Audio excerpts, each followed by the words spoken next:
All right, we are live. Hey guys, it's Jeremy Kulikowski here, and I've got an awesome show planned for you guys today. We're going to talk about a topic that a lot of people struggle with, and that is specifically snapping around money.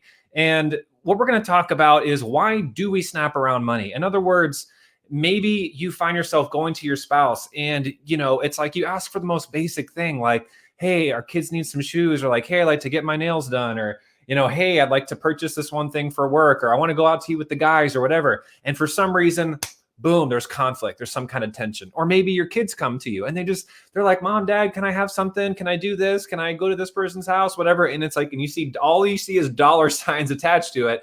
And you find yourself snapping, you find yourself getting impatient, you find yourself taking your frustration out on them.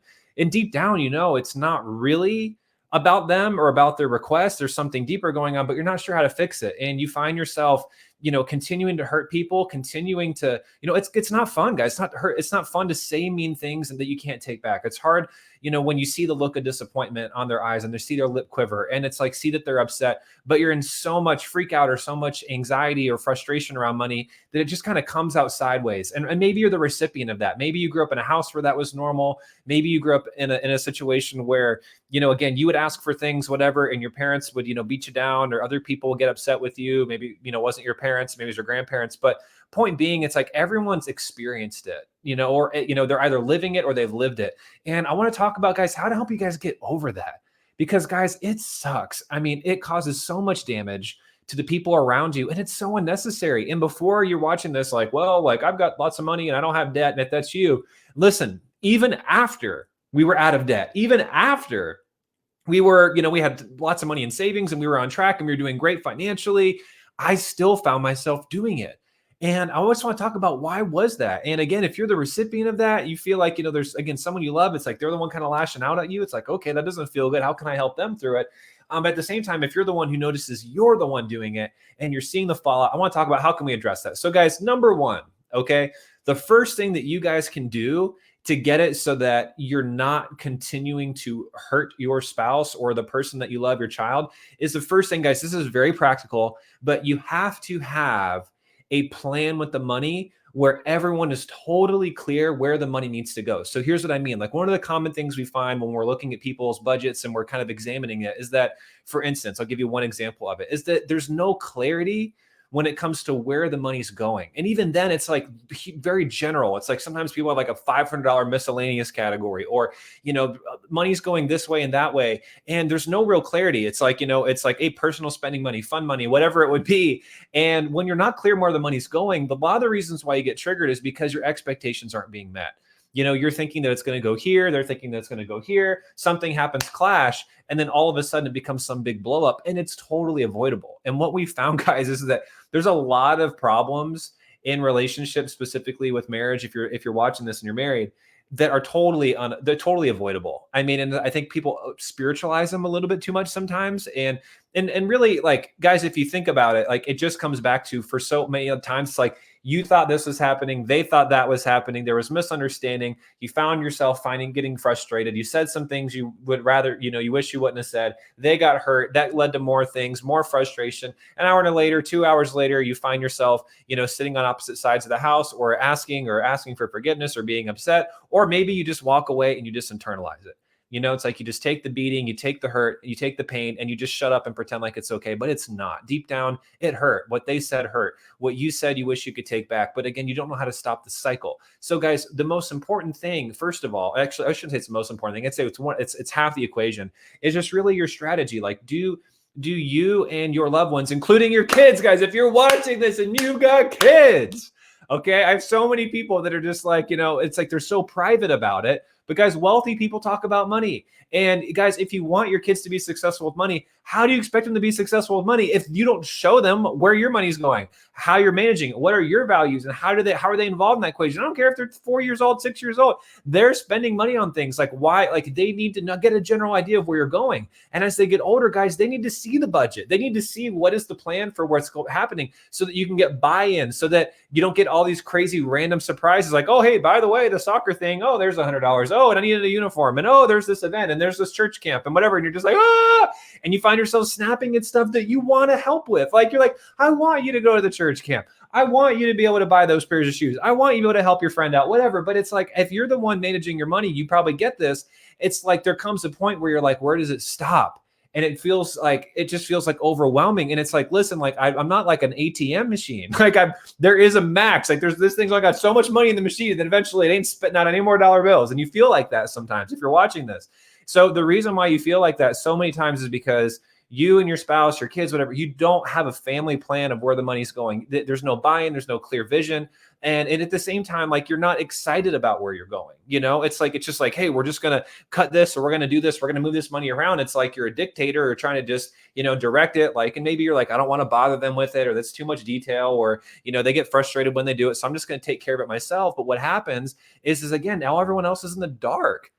They don't know what to do. They don't know where you're going. So it's kind of like, you've got all these people, you got this big army of people that you want to follow you into battle, to get out of debt and to build wealth and to change the world with your money. But it's like, they don't know where the marching orders, like, what is the mission here? Like, what is the destination? Like, what are we trying to accomplish? Like, imagine what would it have been like if all the troops at Normandy, like they're getting off the beach, about to get on the beach, and there's cannons flying, balls flying everywhere, bullets everywhere. And they're just like, what are we doing here? What is going on? Who are those people? And that's basically what you're doing to your family when they don't know what's going on. It's like you want them to be on your side. You want to engage in warfare to make your goals happen, make your thing, get buy-in. But there's no why. There's no clear unity. There's no clear direction. And so you find yourself just, spinning your wheels and feeling frustrated and feeling like, oh, it's this problem, it's that problem, and they don't love me, or they don't care about me, or they're just a spendaholic, or they're a prince, she's a princess, or, he doesn't really want to be. It's like, and it's not that. Sometimes it's just very simple. Like you need to sit down and have a very solid structure and a way to structure your finances where everyone knows what's going on. It's not overwhelming. It's not too hard to maintain. And it's really simple and it's fun and it's easy. And it allows you guys to all be excited so that even if you do need to make a cut here, or you need to do this here, or pivot and move some money around, everyone has buy-in and everyone's excited about where you're going. And there's not any more of that frustration, because again, so much of the frustration, it's like the money just gets spent. And then on the back end of it, it's like, oh, hey, by the way, surprise. Oh, hey, there's the Amazon package. Hey, thanks for letting me know. Oh, thanks for doing this. Like, it's really helpful to be able to sit down together and get clear on where do you want the money to go, and again, why is that important to you, and where you guys want it to be. So that's the first thing. Like, it's very practically, guys. Like, I know we talk about this, like we hit this like constantly, like it is just, you're like, dude, when are you gonna stop talking about it? But it's just, it's important. Like, if you don't have a plan for your money, if you're not telling your money where to go, you're always going to be wondering where it went. And also, I just have to say this too, guys, like, I can't tell you like how many people, I'd say like 70-80% of the people that come to work with us, they've gone through some kind of financial program, or read a book, or tried to do something with a budget, or downloaded this app or that app, or you need a budget, whatever, or mint.com. I mean, I tried all that stuff, but it just isn't clicking. Like, it's not working. You're not sticking to it. And again, that's another point, pain point, and why it's causing problems is because even then, like you're creating something on paper that you're not even confident is actually accurate or is realistic for you, or something you can stick to. And then on top of that, like if you don't stick to it, and if you don't know how to become the type of person, or if you're married, again, the type of team that allows you to stay, oriented around your goals and allows you to keep doing it where it's fun and it's excitement and you're not dragging and you're not exhausted, then ultimately what happens is you end up putting it again into, here comes some of the frustration again, the snapping, the frustration, the pointing of the fingers, the blame, the judgment, all that kind of crap. Okay. So that's the first half of it, guys. The second half, and this is the most important. As you guys know, if you've been watching anything we talk about, I'm always coming back to what's going on in here, guys. Like, it is not like Jesus is not preoccupied, if you read the Bible, with what's going on primarily, like outside. He's concerned, and God is concerned with what's going on in the heart. So you call it your heart set, you call it your mindset. That word is very in vogue, but it really just comes down to what is going on between your ears. Like, what is your way of thinking and feeling about money? And I want to talk about the second thing, guys, and this is really critical, okay? Because again, we had gotten out of debt. We had gotten savings, but I was still snapping. And it was like, again, it's like, hey, I want to go to this wedding. Hey, I want to buy this. It was over stupid stuff, guys. And I'd find myself afterward having to apologize. I'm like, why do I keep doing this? Why do I keep making her feel like she's doing something wrong? Or like, she's not responsible with money, or she's not trustworthy. Maybe again, you're watching this and you're like, I don't feel like my spouse really trusts me, or I don't feel like, I feel like I'm always the bad guy, or what's the problem? I hate having to always say no and feel like the police officer, or I wish somebody would tell me no, that kind of thing. Maybe you're feeling that. And again, wondering what is wrong. Well, guys, really the second part of this is, in order to stop the clashing and the tension. I don't care if it's outward or if it's inward. Everybody has it if you're not unified around your goals, guys, and where you want to go. You have to eliminate financial scarcity. Okay. Now I said scarcity because like scarcity, because that's really where you live. You live in anxiety. And guys, you have to understand the reason why you are feeling anxious about money is because at some level it's serving you. And what I mean by that is some of the reason why you're not letting go of the anxiety that when it's triggered with an ask of, hey, I need money for this or whatever. And guys, I even did this with missionaries. Like people are like, hey, can you give money to this? And I'm like, back away. It's because I was afraid I would run out. I was afraid, what if I don't have enough? Or what if I give to the detriment of my family? So I was just guarded. I was super guarded around my finances with everybody, even church stuff. I mean, it was crazy. And it's not like I didn't want to give. I didn't want to help more people, but I was just like trying to keep everything afloat. I was trying to provide, not screw everything up. So that's really one of the things that we had to do and we had to first focus on. But then again, it's a matter of like, why am I still dealing with scarcity? And it's because ultimately it served me for a lot of my life. And what I mean by that is that, guys, when you're in anxiety, it keeps you protective. It keeps you hyper aware. And what happens is you end up, you don't get overdraft fees as much, because you're always checking your bank account, or you end up, you're always asking your spouse, hey, did you spend this much? Or hey, did you not go over this, whatever. So you find that, you kind of stick within, how much you're making and stuff like that. But, and you're riding everybody and you're on edge and you're super tightly wound because you're trying to protect yourself if the other shoe drops. And if you're watching this, you're probably there's a good chance that if you're feeling that, it's because you're just waiting for the other shoe to drop. You're just waiting for this anxiety to just, to fully, be justified, in other words, and for why you're feeling that way.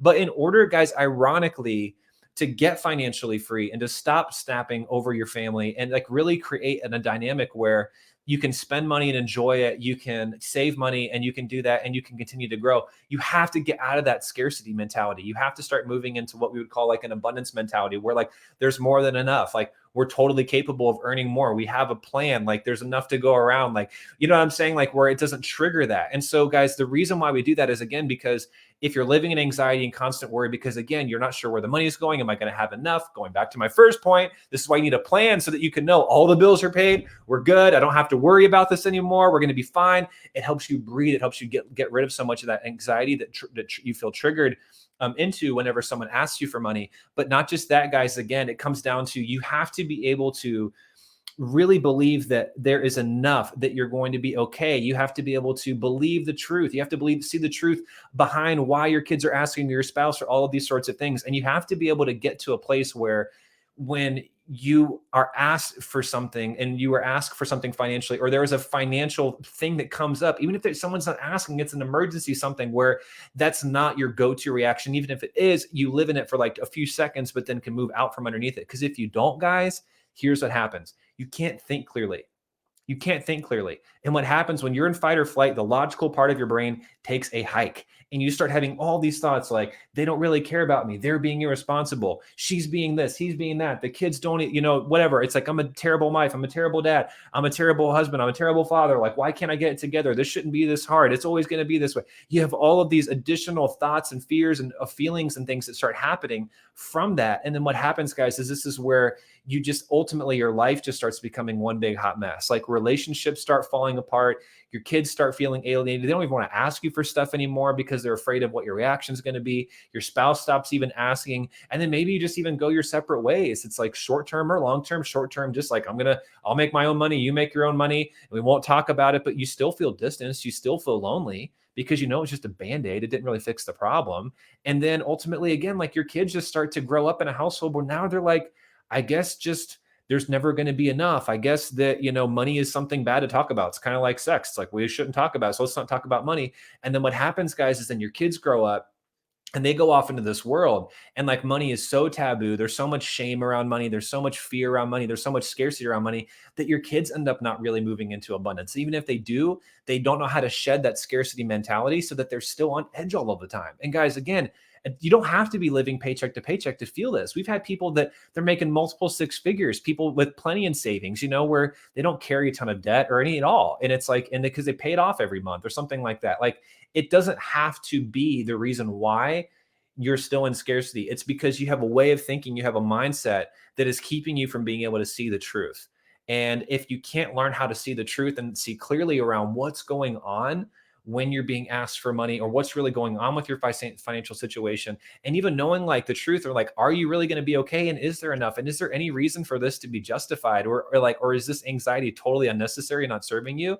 Like, until you can figure that out, guys, you're going to continue to struggle, and you're going to continue finding yourself just on edge, or your spouse on edge, or that person on edge that you love and care about, but you just find that they're always so tightly wound. And this is where, again, guys, when you're in this anxiety and this fight or flight, ironically, it kind of becomes a self-fulfilling prophecy. So if you're always freaking out, like waiting for the other shoe to drop, what happens is you can't think clearly. What happens is you don't take risks. And guys, the reality is, like, how many wealthy people do you know that played it safe, that like never took a risk, never challenged themselves, never stepped outside of their comfort zone? So what happens is you're like a squirrel, like collecting all of these, like these nuts in wintertime.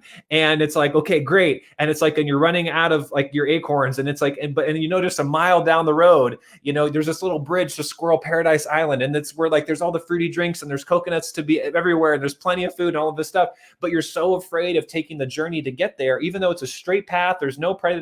But it's like, but you're in so much freak out and protection mode and preservation mode, you never take the steps to get yourself to your dream, to get you to abundance, to get to where you're not just scraping by.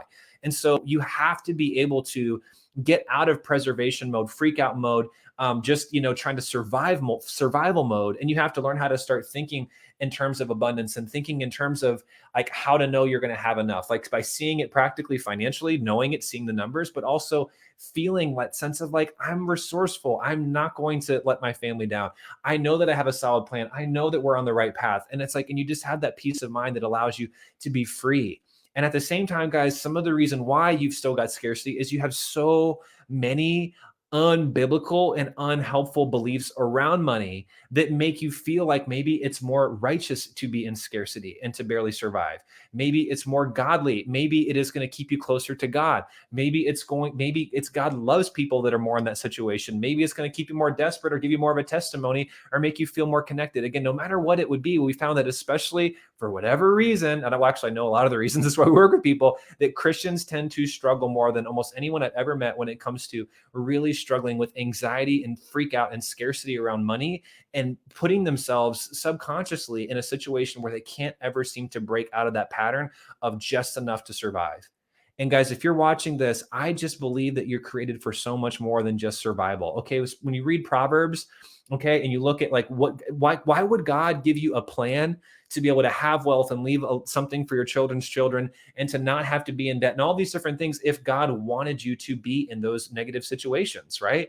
So like, why would God show you the path out if he doesn't want you to be there? And I just believe that, guys, it is very hard to help needy people when you are in a place of need where you cannot provide for yourself like you need to. And again, I've seen people, guys, we've helped people making $10,000, $15,000, $20,000, it doesn't matter, but are still basically living check to check, or they feel like they're check to check, or they don't feel like they can be be wildly generous and radically generous and really give, because they're so afraid of where they're at, and they don't have the certainty to be able to get out of financial freak out and anxiety. And so again, guys, if you are watching this and you know it's like, this is hurting me, it's hurting my relationships, and I'm tired, or maybe you're the one, again, your spouse or someone, they're snapping at you, and you're like, listen, I don't like this. Again, guys, going back to, I want you to rewatch this if you're just tuning in. But again, guys, number one, I just want to recap. You need to have a solid plan for your money. So it's crystal clear where it's all going. So expectations are clear. It's not like, well, I thought this and this, that, you know, it's like, well, where did this come from? And what's that purchase and all that kind of stuff. If you are clear and disciplined on the front end, it eliminates so much of the confusion that would cause fights and quarrels and internal frustration and bitterness when someone makes a purchase, which is really pretty much every day. Most of us buy something, okay, or every other day. So you got to deal with that. Okay, guys, it's non-negotiable. If you're watching this and you're not willing to do that, guys, I'm telling you, you're signing yourself up for a hard ride. Like, it's going to be difficult. But guys, even more importantly, on top of that, it is learning how to shed all of the anxiety and all the freak out that is actually ultimately what's going to cause those things to happen. Because what we find is that people that live in daily anxiety and scarcity feelings around money and always being concerned and waiting for the shoe to drop, those are the people who end up suffering for the rest of their life financially, because it keeps you just in preservation mode and protection and securing something, but it doesn't keep you into earning greater. It doesn't keep you into really flourishing and thriving. And you've got to be able to get under the hood and figure out what is stopping me from really being able to let go of this, so that I'm, first of all, I'm more pleasant, right? Second, well, I guess flip-flop those around. First of all, more godly, because it is not godly and God does not want me getting, having fits of rage and anger, which the Bible says it's like those who are in that place are not going to inherit the kingdom of God. It's like if your life is marked by that, I mean, seriously, guys, do a checkup from the neck up. Like this is really important. Like this is a heart issue that we're going to have to stand before God and give an account for. So if you're constantly angry and pissed off about this, you've got to get to the heart. In cutting off the sin, like Jesus talks about, where he says, if your right hand causes you to sin, cut off and throw it away. It doesn't mean you just stop talking about money.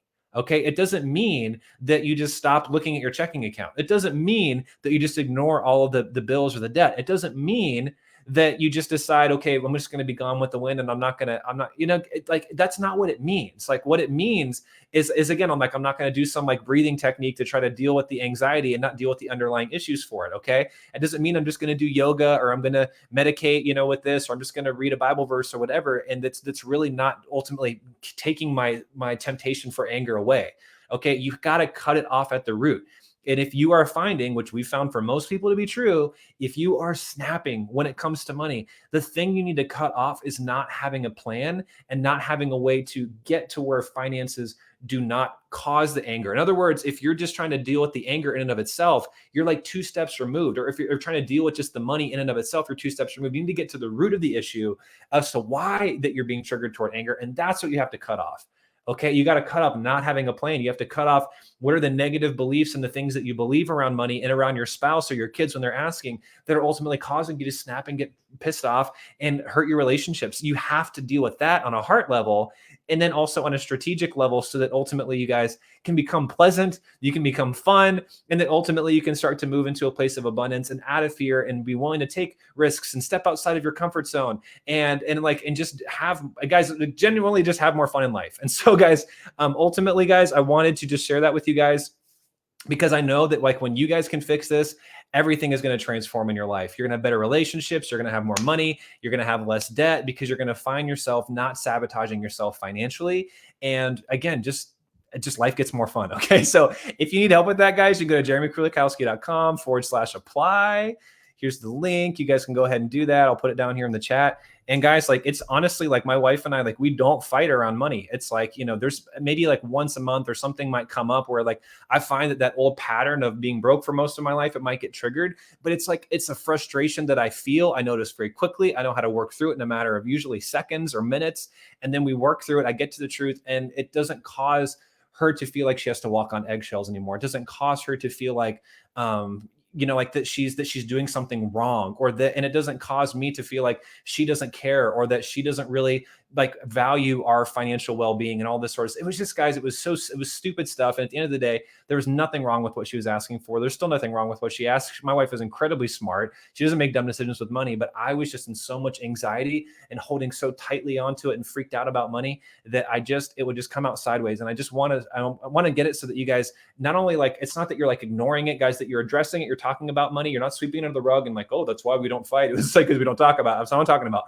I want you to be able to be fully honest and vulnerable and transparent and like be naked and unashamed when it comes to your finances. And at the same time, I just want to get it so that, guys, like, we can focus our time and attention on things that really matter, things that are significant, things that are like bigger for the kingdom of God. Because every hour that we spend arguing or being frustrated over our finances, an hour that could be spent serving other people, loving more people, telling more people about Jesus. And I'm just really passionate about this stuff because it's very practical for me. It's very much helping us, guys, make a bigger dent in the world. And at the end of the day, guys, like, we're the salt and light, and it's like, we're the aroma of Christ. And if we are pissed off, tight wound, anxious people, guys, how many people want to be like that? You know what I mean? Answer 0. And so when you're trying to minister your unbelieving friends or family, and it's like, yeah, I definitely want to be the tight wad who's having an argument or like is on the verge of, separation or splitting up, or is always snapping at his kids, or his kids feel like they, have to, cover their head when they go up, or, or beg, for money. It's like, nobody wants that. So guys, like, if we want to be like, we got to be attractive. Like, we got to be tasty. We got to be like, there's got to be an aroma that people smell like, I want some of that. Right. And I think that's why so many people aren't even interested in Christianity. So many Christians, like myself, for most of my life, are just so freaked out about this kind of stuff and so tightly wound and are struggling so much financially unnecessarily. And it's like, hey, if being a Christian means I have to be broke, I have to be anxious and fight or flight around money all the time, if I always have to be freaking out, if I always have to be on the verge of, suffering and having some major catastrophe or not being prepared, it's like, or having a hard marriage and like, snapping at like all this kind of stuff, like, I don't want it. Okay. So guys, I want us to be persuasive. I want us to be attractive to the outsiders. And I want us to have something that people really want. And I really believe, guys, the more freedom that you have in your finances, the more you are going to be able to change the world, because you can give more, you can serve more. And I'm just really passionate, guys. I want you to make as much as you possibly can and give as much as you possibly can to do the greatest amount of good in the world. And one of the best ways to be able to do that is to be able to end all the scarcity, all the freak out about money, and make it so that you guys aren't snapping anymore over that. So love you guys so much. Thanks for tuning in for the show. Share this with someone that you know. Maybe it's your spouse. Maybe if you're a kid, it's your parent. Maybe it's someone that you know or a friend or family that is still kind of struggling with that on some way, shape, or form. But first of all, of course, check your heart. Even if you're not yelling, even if you're not screaming and shouting and throwing things, which some people are, then you definitely need to fix this. But even just, guys, again, ultimately, Jesus cares about what's in the heart.